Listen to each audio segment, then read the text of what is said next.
everyone. Today we are going to discuss Macbeth Act 4 Scene 1. First we'll go through the gist and then we will go into the line by line explanation.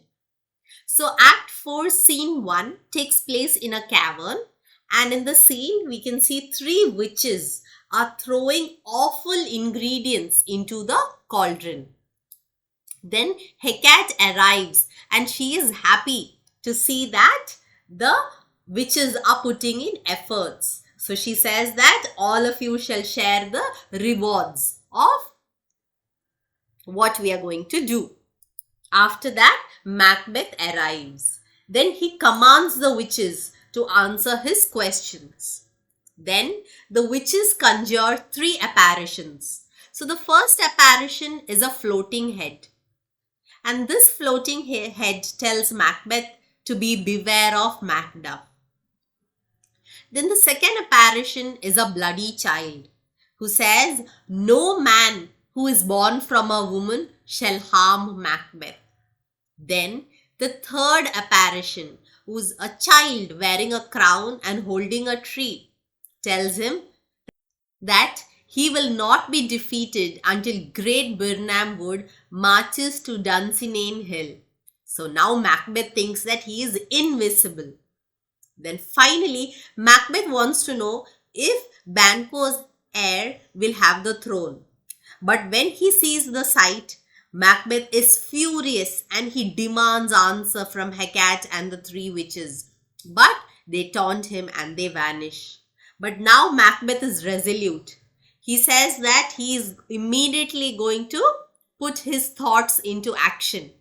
And he decides that he is going to launch a surprise attack against Macduff, seize the town of Fife, kill his wife, and anyone who comes in between the line of his inheritance, he is going to kill. So now we can know that Macbeth has finally become evil. Now we will go into the line by line explanation. So Act 4 Scene 1 takes place in a cavern. In the middle there is a boiling cauldron. There is thunder and enters the three witches.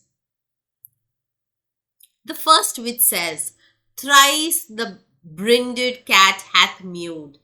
So the first witch is saying that the striped cat has mewed 3 times. The second witch says, thrice and once the hedge pig whined. So the second witch is saying thrice and the hedgehog whined once. So hedgehog is a type of animal. The third witch says, harpier cries, it's time, it's time. So the third witch is saying, my familiar spirit or my spirit friend is yelling, telling it is time, it is time. The first witch says, round about the cauldron go, in the poison entrails throw, toad that under cold stone, days and nights has 31, sweltered venom sleeping got, boil thou first in the charmed pot. So the first witch is saying, let's dance around the cauldron and throw in the poisoned entrails. So entrails are usually the inner parts of the animals, like the intestines and so on. So which is the first animal that they throw? It's a toad. So they say, toad, you will go in first. And that under cold stone days and nights has 31. Means you sat under a cold rock for 31 days. And that you were sweating venom from its pores. So you will be the first one that will boil in this magic cauldron. Then all the witches say, double, double, toil and trouble, fire burn and cauldron bubble. The second witch says, fillet of a fenny snake. Fillet is a slice of a swamp snake. In the cauldron, boil and bake. So the second thing that they put is a slice of a swamp snake into the cauldron for it to boil and bake. The next thing that they add is the eye of newt. So newt is a type of lizard, and toe of a frog, wool of the bat and tongue of the dog. So here wool means the fur of the bat. Adder's fork and blind worm's sting. So adder's fork means adder is a snake. So the forked tongue of a snake they have added. And the blind worm sting. So blind worm is a type of a lizard that looks like a snake. It's very small and it is venomous. So they have added the venomous tongue of the blind worm. Lizard's leg and howlet's wing. So an owlet is a baby owl. Its wing is added. For a charm of powerful trouble, like a hell broth, boil and bubble. So we are making a charm to cause powerful trouble and let it boil and bubble like the broth of hell. Then all the witches tell, double, double, toil and trouble, fire burn and cauldron bubble. Then the third witch says, scale of dragon, tooth of a wolf, witch's mummy. So the mummified flesh of a witch. Maw and gulf of the ravined salt sea shark. So the gullet and the stomach of a ravenous shark. Root of hemlock digged in the dark. So they are adding the root of the hemlock plant that was dug up in the dark. The liver of blaspheming Jew. The liver of a Jew. Gall of goat, that means the gall bladder of a goat. And slips of yew slivered in the moon's eclipse. So the twigs of yew that was broken during a lunar eclipse. Then nose of Turk and Tartar's lips. So Turk means the people of Turkey are called Turk. So the nose of Turk and Tartar's lips. So Tartar means it is Asian people. So the lips of Asian people. Fingers of birth strangled babe, ditch delivered by a drab. So the next ingredient they add is the fingers of a baby strangled as a prostitute gave birth to it in a ditch. Make the gruel thick and slab. So make this portion thick and sticky. Add thereto a tiger's chaudron for the ingredients of a cauldron. So finally they are adding the entrails of a tiger into the cauldron. Then all the witches again say, double, double, toil and trouble, fire burn and cauldron bubble. Then the second witch says, cool it with a baboon's blood, then the charm is firm and good. So let's cool the mixture with baboon's blood, then now the charm will be complete. Enters Hecate. So Hecate says, oh, well done. I commend your pains, and everyone shall share in the gains. So she's saying, well done. I admire your efforts that you're taking so much pain, and all of you will share the rewards of this. And now about the cauldron sing, like elves and fairies in a ring, enchanting all that you put in. So she says, now come, let's go around the cauldron like elves and fairies who go around, and let's enchant everything that you have put in. And the music and the song plays of black spirits and so on. Then Hecate retires. Then the second witch says, by the pricking of my thumbs, something wicked this way comes. Open locks, whoever knocks. So my thumbs are pricking, and from that I can come to know that something wicked is coming towards us. So she says, open the locks for whoever is knocking. Macbeth comes. And he says, how now, you secret black and midnight hags, what is it you do? So he's come and he's asking, what are you doing now, you secret, dark, and midnight hags? What are you all doing? And all of them reply, we are doing a deed that does not have a name. Then Macbeth says, I conjure you, means I am commanding you, by that which you profess. However you come to know it, answer me. So he's saying that I'm commanding you. I don't know how you know the things that you know and how you profess all of it, but I want you to answer me.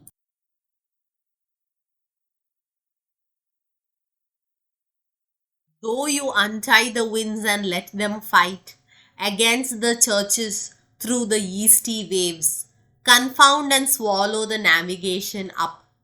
So he's saying that I don't care if you unleash the violent winds that tear down the churches or cause foaming waves to rise up and destroy the ships and the sailors. Though bladed corn be lodged and trees blown down, though castles topple on their warders' heads. So I don't care if it flattens the crops and the trees are uprooted by the storm. And it makes castles fall down on the heads of their inhabitants. Though palaces and pyramids do slope their heads to their foundations, though the treasure of nature's germins tumble altogether, even till destruction sicken, answer me to what I ask you. Even if palaces and pyramids, so pyramids here, what Macbeth means a steeple, that is the church towers, even if they fall down and they collapse to their foundations, or he's saying it creates so much chaos in nature that destruction gets tired of itself, still then answer me and tell me what I have asked you. So, in short, what Macbeth is trying to tell here, even if there is so much destruction, so much chaos, it is happening, still you have to answer for the questions that I have to ask. So, the first which says speak, the second which says demand, the third which says we'll answer. The first which says, say, if thou'st rather hear it from our mouths or from our masters. So would you rather hear these things from our mouths or from our master's mouth? So Macbeth says, call them, let me see them. So call your masters, let me see them. The first which says, pour in sow's blood that hath eaten her 9 farrows. So pour in the blood of a pig that has eaten her 9 piglets. Then grease that is sweetened from the murderer's gibbet, throw into the flame. And what is the first with saying that? Take the liquefied fat from the sweat of a murderer that is hanging, that is in the gallows, and throw it into the flames. All say, come high or low, thyself an office deftly show. So, come spirit, come in high or low, but show yourself and the function, what you can do. So, there is thunder, and then the first apparition comes, which is an armed head. So then Macbeth says, tell me, thou unknown power. And before he could complete the first which says, he knows thy thought, he knows what you are thinking. Hear his speech, but say thou not. So you don't say anything, he knows what you are thinking. Just listen to what the first apparition has to say. So the first apparition says, Macbeth, Macbeth, Macbeth, beware of Macduff, beware of the Thane of Fife. Dismiss me, enough. So, let me go, enough. But all that the first apparition says is, beware of Macduff, who is the Thane of Fife. Then Macbeth says, whatever thou art, for thy good caution thanks. Thou hast harped my fear right, but one word more. So whatever you are, thank you for the caution that you have given me. Thanks. You have guessed exactly what I feared. But one more thing, and before he could say, the first which says, he will not be commanded. So you cannot command him. Here's another more potent than the first. So here's another apparition who is stronger than the first. There is thunder, and the second apparition is a bloody child. So the second apparition says, Macbeth, Macbeth, Macbeth. And Macbeth says, had I 3 ears, I'll hear thee. So he's saying, I'm listening carefully. If I had 3 ears also, I would listen with all three. So the second apparition is saying, be bloody. Means be violent, be bold and resolute. Means be firm or determined. Laugh to scorn. So mock the strength of other men. So laugh to scorn the power of man. For none of woman born shall harm Macbeth. So he's saying that laugh at the power of other men, mock the strength of other men, because nobody born from a woman will ever harm you, Macbeth. And then the second apparition also descends. So then Macbeth is saying, then live, Macduff. What need I fear of thee? So then, Macduff, you can live. I don't have any reason to be afraid of you. But yet, I will make assurance double sure. But I will make sure that I double check and take a bond of fate. That means I will make an agreement with fate or with destiny. Thou shalt not live. That I may tell pale-hearted fear, it lies, and sleep in spite of thunder. So see, he's saying that, but I will just double check. I will have you killed, because by doing so, I will be able to conquer my own fears and I will be able to sleep soundly at night. So he's saying that I'll make it double sure. So just so that I will kill you, so that I can conquer my fears and I can tell my pale heart that it is fine, you can sleep soundly, and I will sleep so soundly in spite of thunder being there. Then there is a thunder and the third apparition comes, which is a child crowned with a tree in his hand. What is this that rises like the issue of a king? So now he's asking, what is it which is rising like the son of a king?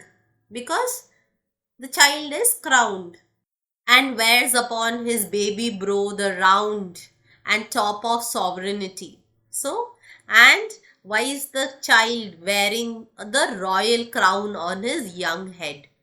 So all the witches say, listen, but speak not to it. Don't speak to it, just listen.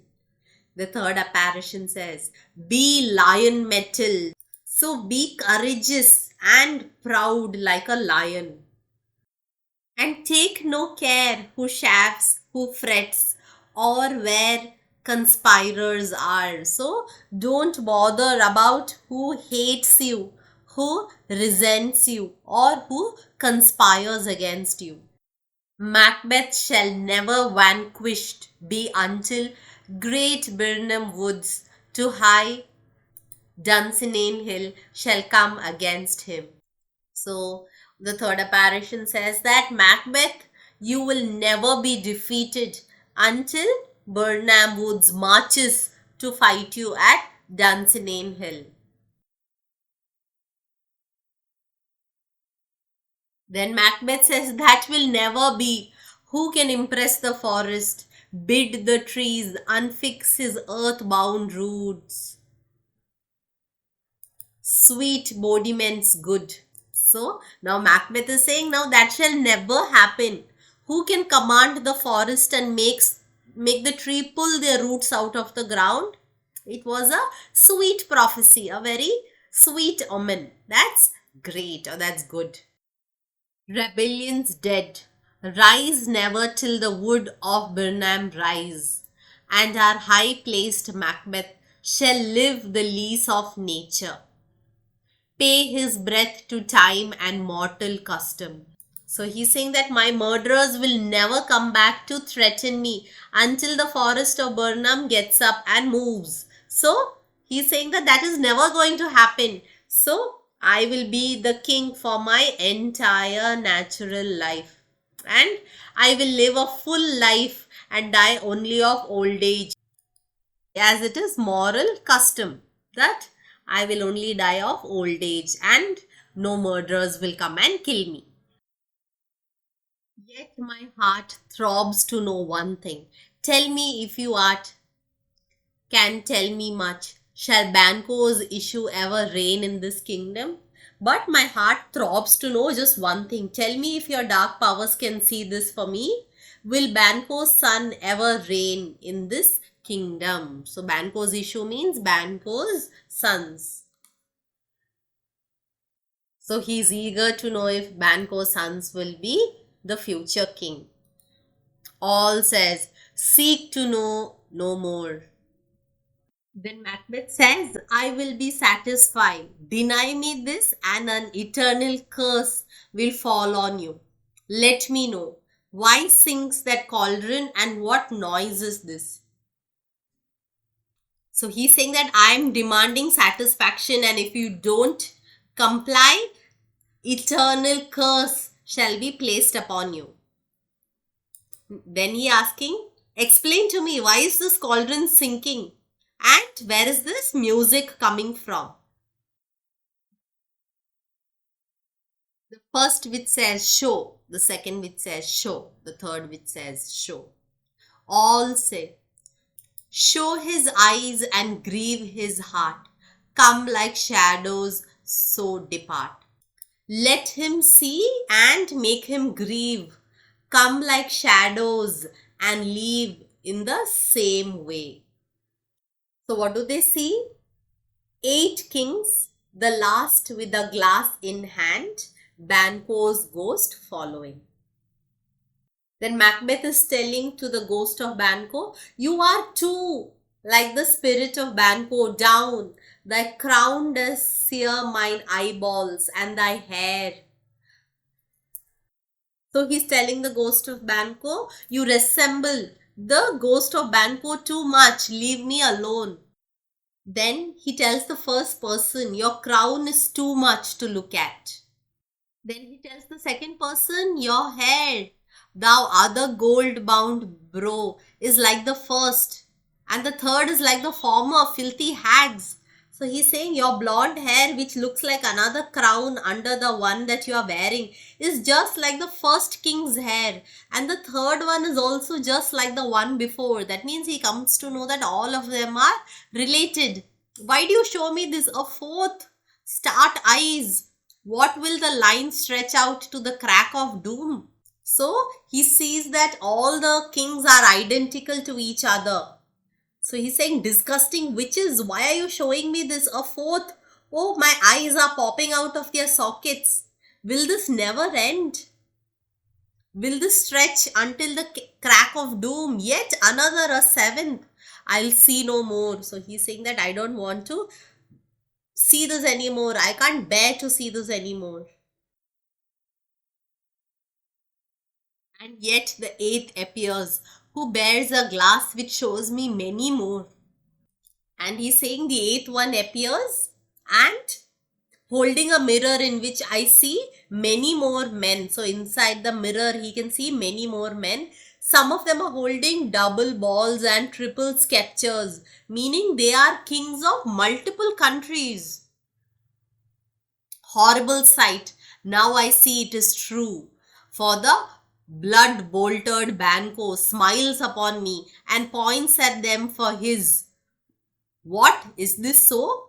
So he's saying this is a horrible vision and now I see that it is true. They are descendants of Banquo and Banquo is smiling at me and pointing at them as it is his descendants. Is this true? Is what he is asking. Then the first witch says, "Ay, sir, all this is so. But why stands Macbeth thus amazedly?"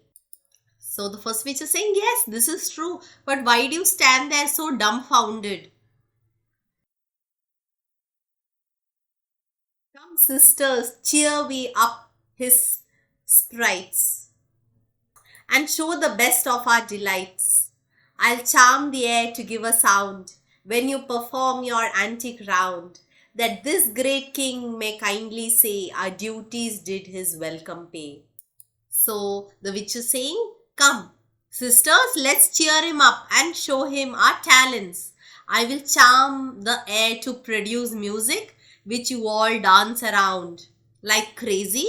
So this king will say that we did our duty and entertained him."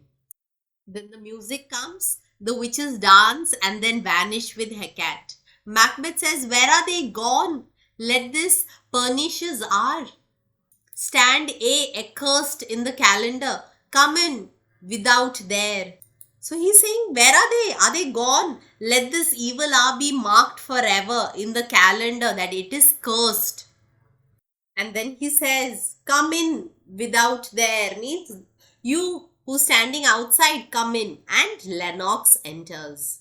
So Lennox says, "What's your grace's will?" Means, how can I help you, your grace? Macbeth says, "Saw you the weird sisters?" So did you see the weird sisters, the three witches? And Lennox is saying, "No, my lord." Macbeth is saying, "Came they not by you? So didn't they pass by you?" So Lennox is saying, "No, indeed, my lord."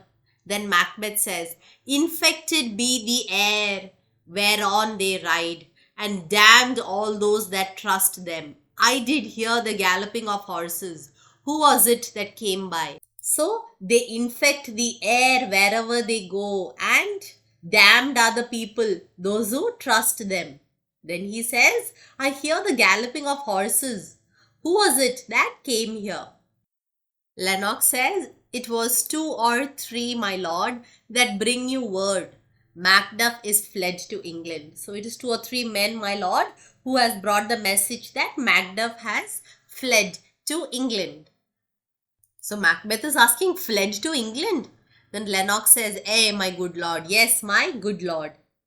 So Macbeth says, "Time, thou anticipatest my dread exploits." So he's telling Time that you are standing in the way of my terrifying plans. Means you are ruining my carefully laid plans. So he's addressing Time. The flighty purpose never is overtook unless the deed go with it. So Macbeth is saying, unless a person acts on an idea immediately, they will never be able to accomplish it. "From this moment, the very firstling of my heart shall be the firstling of my hand." So he's saying, from this moment onwards, as soon as I make a decision, I will take immediate action. And even now, to crown my thoughts with acts, be it thoughts and done. Be it thought and done. So he's saying that, in fact, I'll start doing it right now. I will follow my thoughts and I will put the action right now. So he's saying, as soon as I think about something, I will immediately put into action, because Time, what have you done? You have ruined my carefully laid plans. So I should immediately put everything into action. So he says now he's got a thought and he's immediately going to put into action, which is, the castle of Macduff I will surprise. Means I will launch a surprise attack on the castle of Macduff. Seize upon Fife means I will seize the town of Fife. Give to the edge of the sword his wife, means I will kill his wife. His babes, means his children, and all unfortunate souls that trace him in his line, and everyone who is unfortunate to stand in the line of his inheritance, means everybody who follows him. No boasting like a fool. This deed I'll do before this purpose cool. So I will not be foolish anymore. I will not keep talking and boast about it. I will perform the deed. and I will do it before the sense of purpose is cool.